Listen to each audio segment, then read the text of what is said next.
제가 학원에서 아이들을 가르치고 또 가르치는 걸 좋아하다 보니까 뭐 설교를 준비를 하거나 기획을 할 때 항상 어쨌든 학생들이 주입식 뭔가 이렇게 주입되도록 설교 제목도 짜맞춥니다. 그래서 여러분들이 우리 지금 하는 설교의 시리즈의 주제가 뭔지를 잊어버리지 않도록, 그래서 저희가 매 첫 주부터 진실한 공동체로 부르시는 하나님의 부르심에 대한 이야기를 했고, 그리고 진실한 공동체로 나아가기 위해서 우리가 해야 될 것, 그 첫 번째가 바로 하나님이 우리에게 말씀하시는 그 말씀 앞에 내가 적나라하게 드러나야 되고, 나의 어리석은 모습, 연약한 모습들이 드러나야 한다.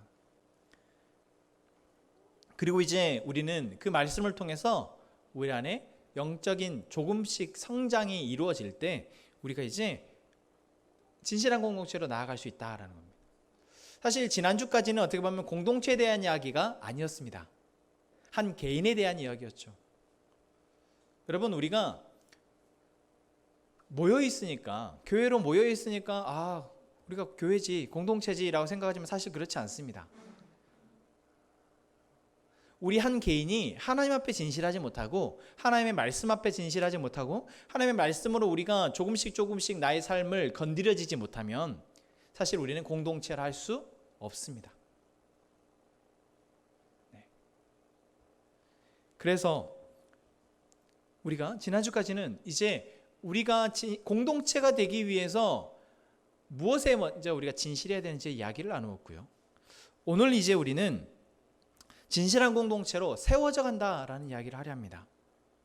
다시 말하면 이제 정말 공동체라고 했을 때 우리가 왜 공동체인지를 한번 생각해 보려 합니다. 그래서 저희가 지난주 말씀의 마지막 절이 4장 25절이었죠. 그런즉 거짓을 버리고 각각 그 이웃과 더불어 참된 것을 말하라. 이는 우리가 서로 지체가 됨이라. 하나님이 우리에게 말씀하신 거예요. 너희는 이제 서로 이웃과 더불어 참된 것을 말하라. 여기서 참된 것이라는 것이 무엇입니까? 진리입니다. 하나님의 말씀이죠. 복음이죠. 그것들을 말하라. 그리고 그러한 서로 나누는 그런 것들을 우리가 지체 또는 가족이라고 하나님이 말씀하십니다. 우리가 자꾸 그러는 것 같아요. 내가 이제 교회를 다니니까 나는 교인이고, 나는 그리스도인이고, 나는 지금 뭔가 믿음 있는 사람이고, 내가 어떤 하는 행위들을 통해서, 나의 노력들을 통해서 그것을 증명하려고 하는 것 같습니다. 물론 우리가 노력해야 하고요, 또한 어떠한 행위들을 우리가 계속해서 하는 것이 우리의 어떤 본질을 드러내주는 중요한 요인이긴 합니다. 하지만 우리가 잊지 말아야 할 것은, 우리는 하나님의 은혜가 아니라면, 하나님이 우리에게 하시는 일이 없다면 우리는 그럴 수 없는 존재라는 것이죠. 내가 지금 그런 행위를 하고 있는 것이 내가 그럴 만한 사람이 되어져서 그것을 하고 있는 것이 아니라 하나님의 은혜가 아니면 그럴 수 없습니다. 여러분, 우리는 이미 코로나19로 인해서 우리가 모여서 예배하지 못할 때 그것을 절감했을 것입니다. 또는 여러분들이 하나님 앞에 정말 열심을 내어서 예배했던 때가 있지만 그렇지 못했을 때, 내가 또는 혹은 교회를 떠나 있었을 때, 또는 내 마음이 뭔가 하나님으로부터 조금씩 멀어졌을 때, 내가 이런 사람이 아니었는데 라는 것들을 보면서 우리 이미 그것을 경험해 봤습니다. 그래서 우리는 하나님의 은혜가 아니면 사실 우리가 예배할 수 없다는 것이죠. 하나님의 은혜가 아니면, 다시 말하면 하나님이 우리를 하게 해주시지 않는다면 우리는 사실 모여서 예배할 수 없다는 것입니다. 모여서 예배하지도 못하는데 우리가 모이지 못했을 때, 각계로 흩어져 있을 때 예배자가 된다는 것, 흩어져서 그리스도인으로 살아간다는 것은 더 어불성설이죠. 말도 안 되는 일이라는 것입니다. 그래서 우리가 진실한 공동체라고 했을 때 제일 중요한 것은, 가장 먼저는 하나님의 은혜가 아니면 우리가 살아갈 수 없고, 하나님의 은혜가 아니면 우리는 모일 수 없다는 것을 잊지 않는 것입니다. 그래서 오늘 저희가 나눌 이야기는, 우리가 이제 진실한, 하나님이 우리를 부르셨고 우리를 이제 이렇게 모이게 하시는데 이 모이게 하시는 이유가 무엇이냐라는 것입니다. 하나님 우리를 모이게 하시는 이유가 무엇일까? 그 질문에 답하기 전에 먼저 여러분에게 묻고 싶은 철학적인 질문이 한 가지가 있습니다. 여러분은 여러분을 누구라고 생각하십니까? 그런 질문 받아보신 적 있으신가요? 나는 누구인가?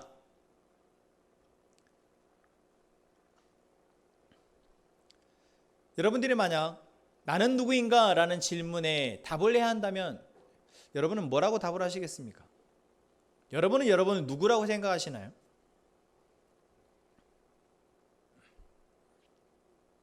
사실 머리가 복잡하시죠? 뭐라 딱히 답하기도 그렇고 답을 해보자 하니 뭐 나의 이름은 무엇이고 나이는 몇 살이고 내 직업은 무엇이고 내가 좋아하는 건 뭐고 싫어하는 건 뭐고 여러분 그것이 여러분이 누구인지를 말해주는 것입니까? 사실 여러분들이 그러한 요인들을 가지고 내가 누구인가라고 말을 했을 때 사실 그것들은 너무나도 나를 제대로 표현해주지 못한다라는 것을 이미 알고 있을 겁니다. 그리고 그러한 요인들이 내가 정말 누구인지를 알아서 나의 삶을 또는 이 세상 가운데에서 나답게 살아갈 수 있도록 해주는 것이 아니다라는 것 또한 알고 있습니다. 이름이 뭐고 나이가 몇 살이고 내가 얼마나 배웠고 직업이 무엇이고 이런 것들은 사실 내가 나의 삶을 살아가는데 필요한 일인 것들은 하지만 본질은 아니다라는 것이죠. 다시 묻겠습니다. 그렇다면 여러분 나는 누구인가? 라는 질문에 여러분 뭐라고 답하시겠습니까? 여러분은 누구이시죠?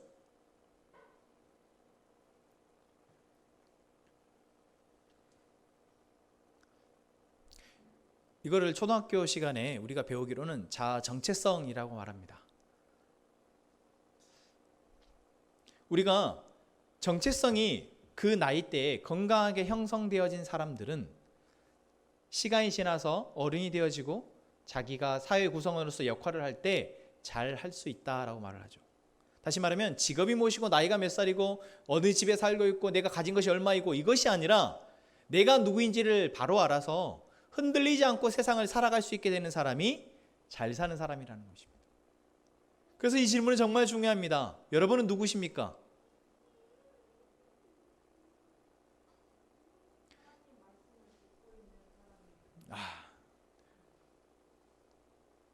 답을 해주셔서 감사합니다.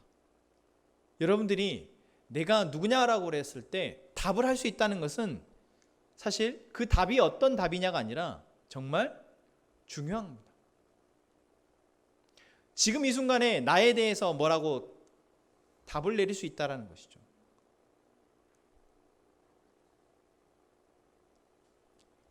여러분들이 지금 답을 하셨지만 그 답들이 모여져서 결국 나를 말을 하겠죠.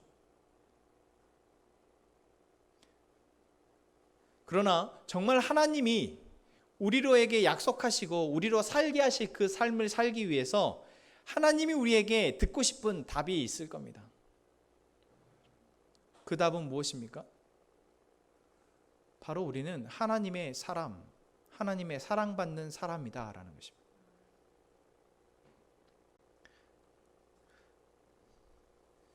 그 어떤 세상의 수식어도 이것을 능가할 수 있는, 이것보다 더 우리를 잘 설명해 줄 수 있고 우리를 더 잘 살게 해줄 수 있는 정체성은 없습니다. 여러분 그 사실을 잊지 않으셨으면 좋겠습니다. 제가 지금 다시 한번 당부드립니다. 여러분들이 하나님이 만드신 사람이고 하나님의 사랑받는 사람이라는 사실을 절대 잊지 마시기 바랍니다. 그래서 저는 제 아들의 이름을 하람이라고 지었습니다. 하나님의 사람, 하나님의 사랑받는 사람 잊지 말라고요. 그것을 잊지 않고 우리가 살아가다 보면 우리가 어느새 하나님을 사랑하는 사람이 되게 됩니다. 그래서 제 아들의 이름은 세 가지의 의미죠. 하나님의 사람, 하나님을 사랑하는 사람, 하나님께 사랑받는 사람, 하나님을 사랑하는 사람. 여러분, 우리 모든 함께 행복한 가족들이 하나님의 사람, 하나님의 사랑받는 사람, 하나님을 사랑하는 사람 되시기를 원합니다. 이렇게 말씀에 맞춰지면 참 좋겠지만 우리가 삶을 살아가다 보면 이것을 자꾸 잊어버린다는 것이죠. 그래도 감사하게 우리는 그래도 그것을 지금 들을 수 있고 다시 한번 리바이벌 할 수 있고 다시 한번 되새겨질 수 있는 이런 예배의 자리에 나와 있지만 사실 우리는 얼마 전까지만 해도 그렇지 않았습니다. 그래서 오늘 에베소서 4장 1절부터는 2장 11절부터는 그 이야기를 하고 있습니다. 그러므로 생각하라. 너희는 그때라는 건 무엇입니까? 예수님을 알기 이전에 우리가 육체로는 이방인이었다. 우리가 하나님의 사람이고 하나님의 사랑받는 사람이고 하나님을 사랑할 수 있는 사람, 그래서 그 하나님을 사랑함을 통해서 하나님이 주시는 그 사랑을 충분히 누리는 사람인데도 불구하고 우리가 그것을 몰랐던 때를 성경은 이방인이라고 표현하고 있습니다.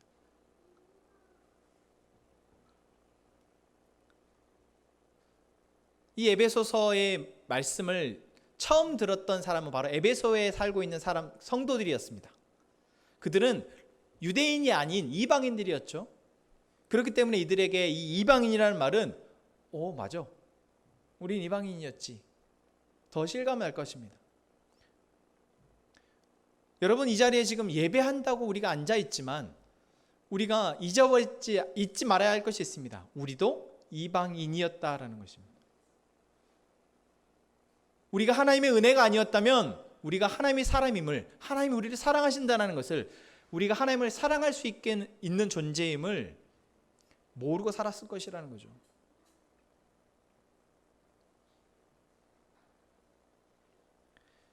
우리가 이방인이었을 때 12절 말씀에 우리를 이렇게 표현하고 있습니다. 너희는 그리스도 밖에 있었다. 여러분, 밖에 있었다라는 표현을 주의해서 보십시오. 우리가 보통 신앙생활하면서 흔히 사용하는 말이 우리가 예수 안에서, 그리스도 안에서라는 표현을 많이 씁니다. 그것이 관념적으로 그냥 쓰는 표현이긴 하지만 정말 중요한 표현이죠. 우리가 살아가는 모든 영향력이 예수님 안에 있다라는 것입니다. 다시 말하면 예수님 보호 아래에서 예수님이 주시는 것을 누리며 살아가는 것을 표현하고 있습니다. 그런데 우리가 이방인이었을 때는 그 밖에 있었다라고 표현하고 있습니다. 또한 이스라엘 나라 밖의 사람이었다라고 표현하고 있습니다. 이것은 무엇입니까? 이스라엘 나라는 무엇을 상징합니까? 하나님의 나라, 하나님의 백성을 상징합니다. 그렇다는 것은 우리가 이전에는 하나님 나라 백성이 되지 못했다라는 것이죠. 그리고 또 그 다음 표현을 이렇게 표현하고 있습니다. 약속의 언약들에 대하여는 외인이었다. 하나님이 창세기부터 아담과 노아와 아브라함과 그리고 그 이후에 수많은 이스라엘 백성들에게, 하나님의 자손들에게 약속하셨던 그 약속이 있습니다.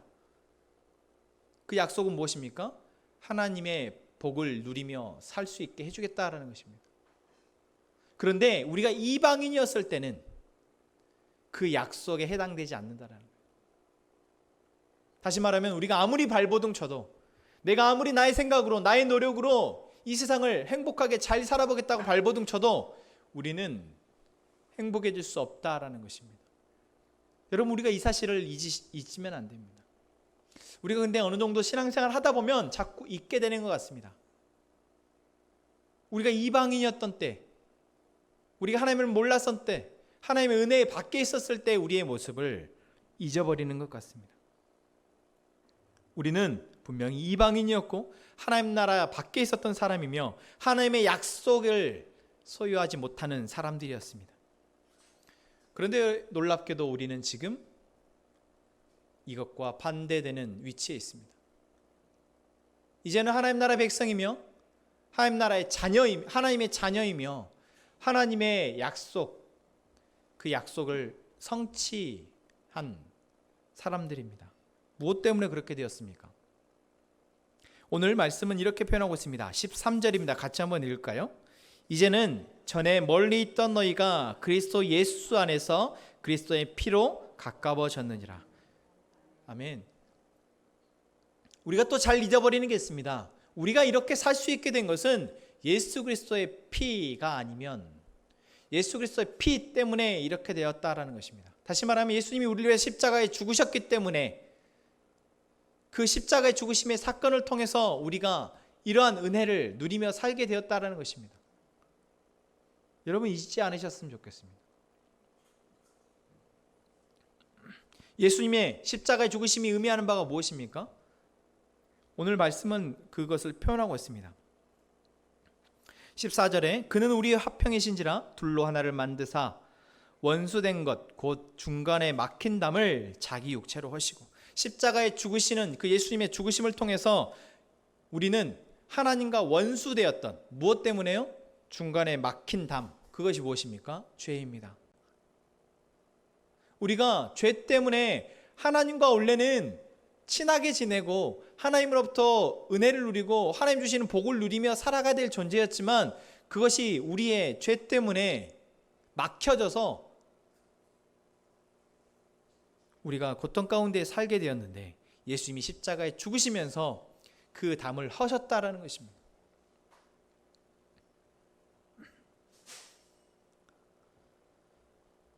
그래서 우리는 15절 말씀에 나온 것처럼 한 세 사람을 지어 화평하게 하시고 라고 표현된 그 세 사람이 되었습니다.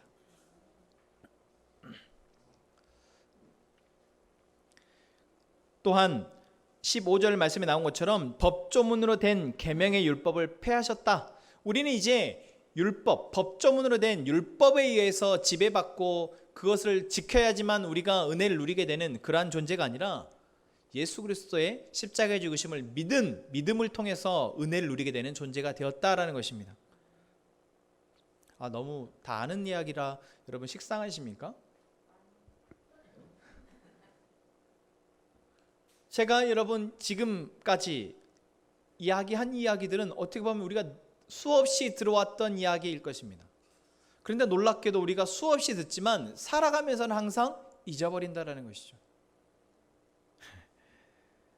살아가면서는 내가 하나님의 은혜로 살아간다는 것을 잊어버립니다. 그래서 내가 일을 하지 않으면, 내가 이것을 갖고 있지 않으면, 내가 저 사람과 하지 않으면, 내가 지금 하고 있는 이 일을 계속하지 않으면 나는 살 수 없어, 나는 행복해질 수 없어 라고 생각하며 살아간다는 것은 하나님의 은혜로 우리가 살아간다는 것을 잊어버렸다는 것이죠.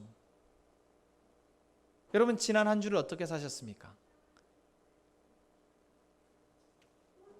여러분은 지난 한 주를 누구로 사셨습니까? 하나님의 사람으로 사셨습니까? 하나님의 은혜로, 하나님의 사랑을 받는 사람으로 사셨습니까? 하나님의 사랑을 받아서 하나님을 사랑하는 사람으로 사셨습니까? 그렇지 못하셨습니까?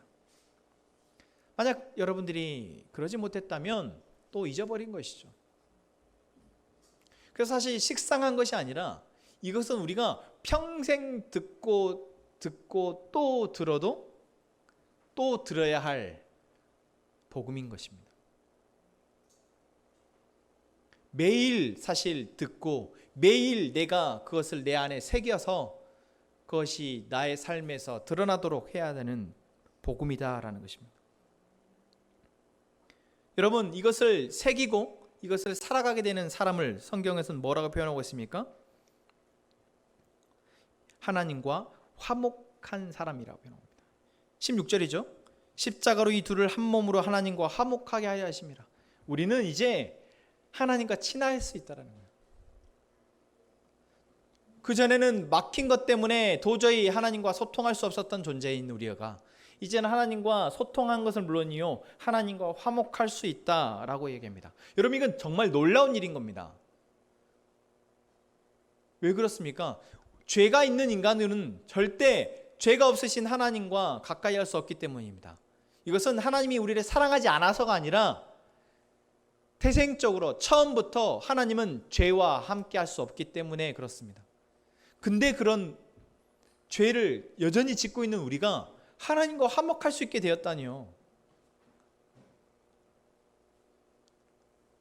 정말 놀라운 일이라는 것이죠. 바로 예수 그리스도의 십자가의 죽으심을 통해서 가능한 일입니다.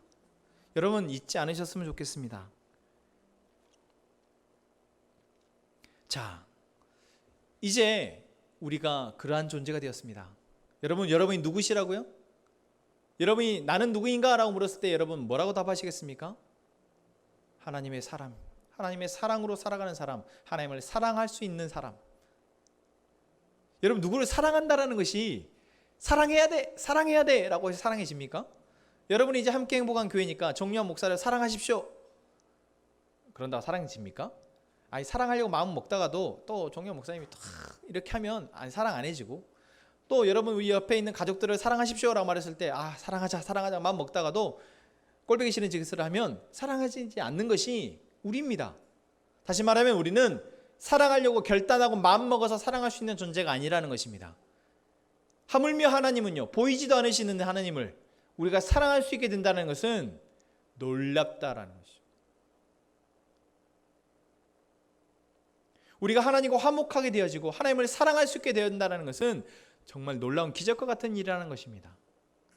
그렇기에 여러분 예수님께서 십자가의 죽으심이 놀랍다라는 것, 정말 큰 은혜다라는 것이죠. 그런데 더 놀라운 은혜가 무엇인지 아십니까? 18절 말씀입니다. 그로 말미암아 우리 둘이 한 성령 안에서 아버지께 나아감을 얻게 하려 하심이라. 예수 그리스도의 은혜는, 십자가의 죽으심의 은혜는 단순히 나 한 사람을 하나님의 생명 아래 살게 하고 하나님의 복을 누리며 살게 하며 하나님과 화목하게 살게 하신 것에 그치는 것이 아니라는 것입니다.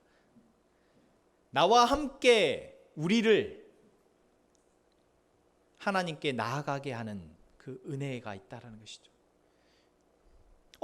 나 한 사람만 나아가면 되는데요? 나만 하나님의 은혜를 누리고 구원을 누리면 되는데요? 나만 천국 가면 되는 거 아닙니까?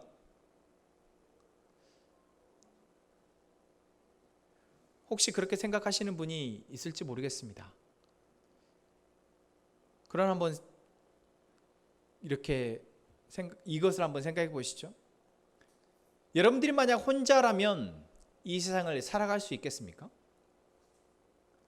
아무 도움 없이 여러분이 여러분의 혼자의 힘으로 이 세상을 살아갈 수 있을까요? 조금 더 여러분들에게 비유를 쉽게 하기 위해서 여러분들에게 지금 100억이 있습니다. 여러분들에게 100억이 있고 여러분들이 지금 건강합니다. 그렇다면 여러분은 이 세상을 혼자 살아갈 수 있겠습니까?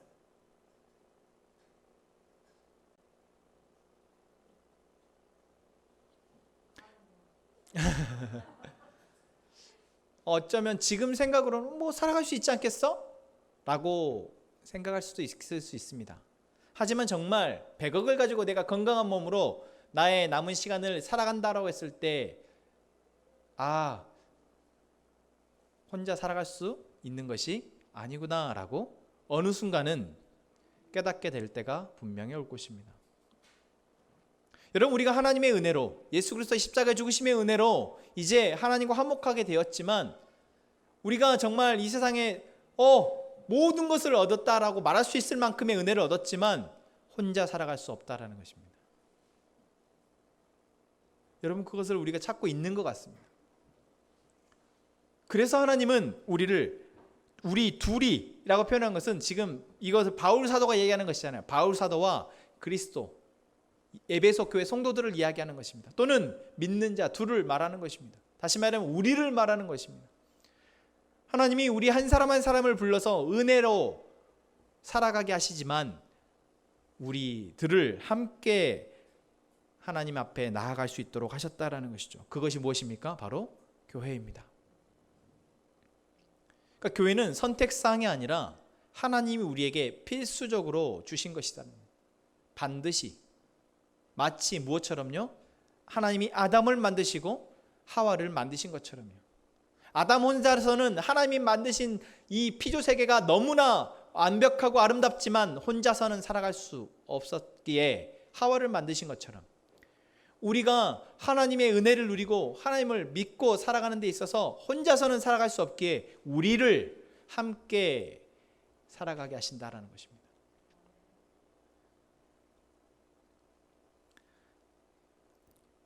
(19절에서는) 이것을 이렇게 표현하고 있습니다. 그러므로 이제부터 너희는 외인도 아니요 나그네도 아니요 오직 성도들과 동일한 시민이요 하나님의 권속이라. 우리를 이제 뭐라고 표현하고 있습니까? 그전에는 이방인이었고요, 나그네였습니다. 하지만 이제는 외인도, 이방인도 아니고 또한 나그네, 떠돌아서 나의 삶을 내가 책임져야 되는 사람, 그런 존재도 아니다라는 것이죠. 그런데 더 중요한 사실은 우리를 하나님의 시민, 하나님 나라의 백성으로 묶으셨다라는 것입니다. 그리고 거기에서 더해서 하나님의 권속, 다시 말하면 하나님의 가족이라 말씀하고 있습니다. 우리는 하나님을 아버지로 모시는 형제 자매들입니다.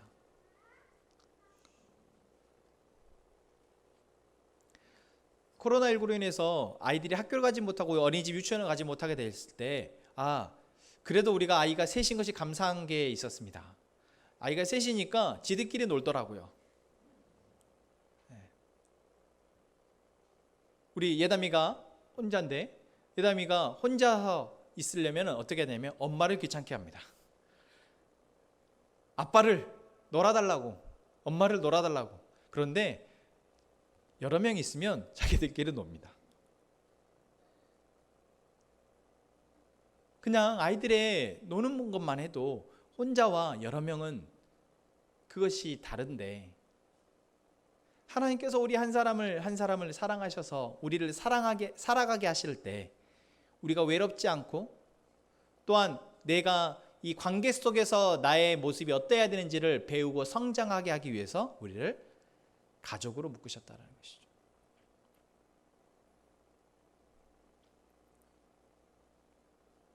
그래서 우리는 이 가족, 하나님이 우리를 모으시는 이 가족들을 통해서 이 세상을 먼저 바르게 배워가게 됩니다. 세상은 깨어져서 여전히 죄를 짓고 죄로 인해서 허우적대며 살아가는 수많은 사람들이 있습니다. 그래서 우리가 그런 사람들과 살아가다 보면 내가 어떻게 살아야 될지를 잊어버리는 것이죠. 그냥 어떻게 살아야 될지만 잊어버리는 것이 아니라 내가 누구인지조차 잊어버리고 살아가게 됩니다. 그런 우리를 하나님이 부르시고 이제 하나님이 우리에게 말씀하시는 그 말씀을 통해서 살아가게 하시는데, 여전히 밖에 자기 마음대로 살아가는 사람들 틈바구니에서 내버려두면 우리가 또 넘어질까 봐 하나님이 그것들을 알고 또한 그것으로 살아가려고 하는 사람들을 모으셨다라는 것입니다. 그게 바로 교회입니다. 그래서 먼저 세상으로 나아가기 전에 먼저 교회 안에서 하나님의 방법으로, 하나님의 마음으로 살아가는 것을 배우고 훈련하는 것, 그것이 바로 교회입니다.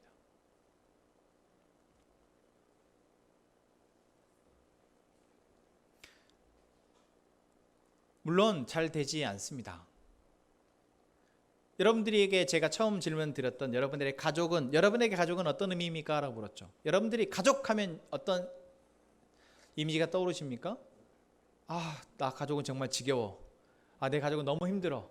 그렇다면 여러분들의 가족은 깨어진 가족입니다. 사실 세상에 완전한 가족, 완벽한 가족이 어디 있겠습니까? 다들 조금씩 부족하죠. 그런데 그것이 좀 심하면 사실 그 가족 안에서 자라게 되는 자녀들이나 그 가족 안에서 성장하게 된 성인들은 자기 안에 상처를 갖고 자기 안에 어두운 부분을 가지고 자라게 됩니다. 살아가게 되죠. 그리고 그것은 또 대물림되어져서 계속해서 악순환입니다.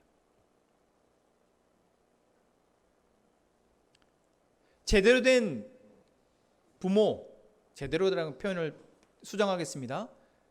아직 자기의 삶을 어떻게 살아야 되는지 건강하게 알지 못하는 부모가 자녀를 낳았습니다. 그 자녀를 자기 삶을 어떻게 살아야 하는지도 아직 제대로 알지 못하는 사람들이 자녀를 낳아서 자녀를 키운다는 것, 정말 어려운 일이죠. 그래도 하나님 주신 마음, 아빠에게 주는 마음, 엄마에게 주는 마음들이 있어서 그 마음으로 충실하다 보면 그래도 사랑을 베풀고 살아가게 됩니다. 하지만 삶이 너무 힘들고 자기 스스로도 자기를 지킬 수 없게 되면 우리는 계속 자기 가족들에게 악을 행하게 되죠. 그것이 악인지도 모른 채 나도 살아야겠으니까 라고 하며 행하게 되는 모습들을 우리는 많이 보게 됩니다. 그런 가정 환경 가운데에서 자라게 되면 자연스레 역작용이 나타납니다.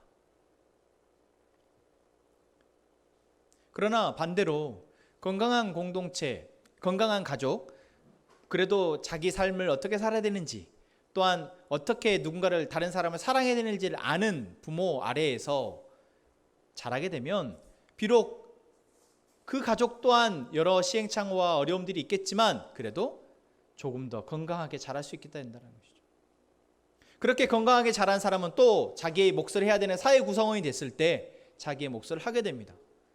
여러분, 가정이 그렇듯 교회도 그렇습니다. 교회 공동체가 하나님의 말씀 아래 계속해서 말씀 앞에 진실하여서 그 말씀을 통해서 배우고 훈련하고, 또한 배우고 훈련하는 것을 공동체 안에 성도들과 함께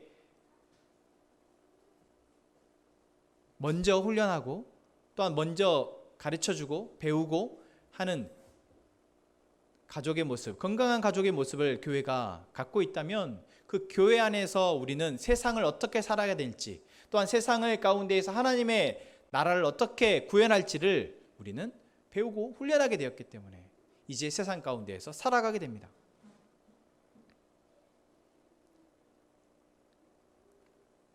그러한 교회를 우리는 그리스도 안에서 세워지는 교회라고 표현합니다. 다시 말하면 하나님의 말씀으로 세워져 간다는 것이죠.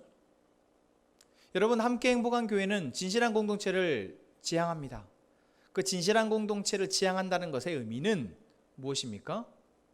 우리가 하나님의 은혜로 함께 모여지는 가족임을 이해하고 인정하고 이제 그 안에서 우리가 하나님의 말씀으로 훈련받고 또한 성장하여져서 이 세상 가운데에서 우리의 역할을 감당할 수 있도록 함께 세워져 간다는 것을 의미합니다. 쉽지 않은 일이죠. 이렇게 말을 한다고 해서 그것이 되어지는 것은 아닙니다. 그렇게 되어져 가겠죠.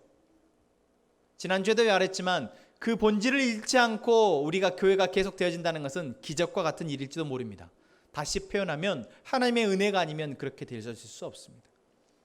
그래서 제가 우리가 누구인지를 잊지 말아야 한다라고 이야기했던 것입니다. 우리가 누구인지를 잊어버리면 거기서부터 우리는 계속해서 좋지 않게 변화되어 가게 됩니다. 그래서 우리가 누구인지를 기억하고 그리고 우리가 하나님의 계획 아래에서 어떻게 세워져 가는지를 잊지 않고 비록 우리의 모습 가운데에서 불완전하고 힘든 모습들이 있겠지만 그래도 하나님의 방향으로 우리가 꾸준히 묵묵히 갈 수 있다면 우리 교회는, 우리 함께 행복한 교회는 분명 하나님의 말씀 안에서 세워지는 교회가 될 줄로 믿습니다. 여러분, 함께 행복한 교회라는 이 이름의 원 이름이 무엇입니까? 하나님 나라 복음으로 함께 행복한 교회입니다. 다시 말하면 하나님으로 먼저 함께 행복한 교회입니다. 또한 하나님으로 함께 행복한 사람들이 모여서 함께 행복한 교회입니다. 그것은 지금 현재 행복하다가 아닙니다. 우리가 자꾸 착각하는데 우리 교회 지금 너무 행복해요. 제가 어제도 어느 큰 교회 담임 목사님을 뵐 자리가 있어가지고 차 마시면서 개척하는데 힘드시 않냐고 그래서 행복하다고 좋다고 얘기했습니다. 근데 거기에서 그 행복하다라는 의미는 지금 우리가 흔히 사람들이 생각할 때 뭐가 어려운 일도 없고 다 잘 되고 잘 풀리니까 행복한 그런 행복한이 아닙니다.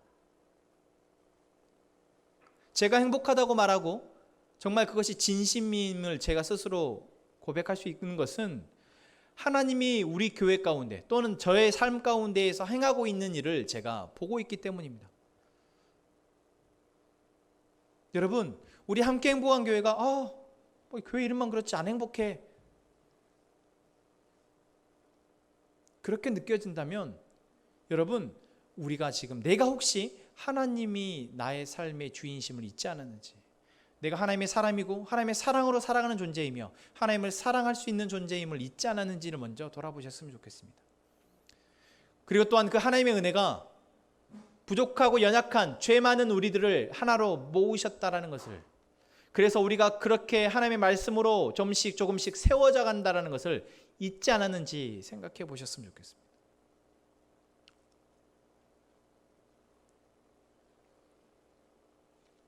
그래서 지금 하나님의 계획이, 하나님의 약속이 그러하기 때문에, 하나님의 약속이 우리를 하나님의 자녀로 부르시고 하나님의 교회로 부르셔서 하나님의 일을, 하나님의 나라를 이 땅 가운데 드러낼 수 있는 그러한 교회가 되게 하시겠다라는 그 약속이 있기 때문에 우리 교회가 그렇게 갈 것임을 믿고 기대하고 기도할 수 있는 우리가 되었으면 좋겠습니다.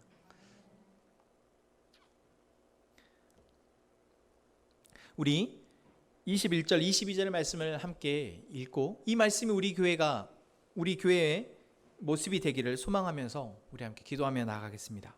21절, 22절입니다. 같이 읽겠습니다.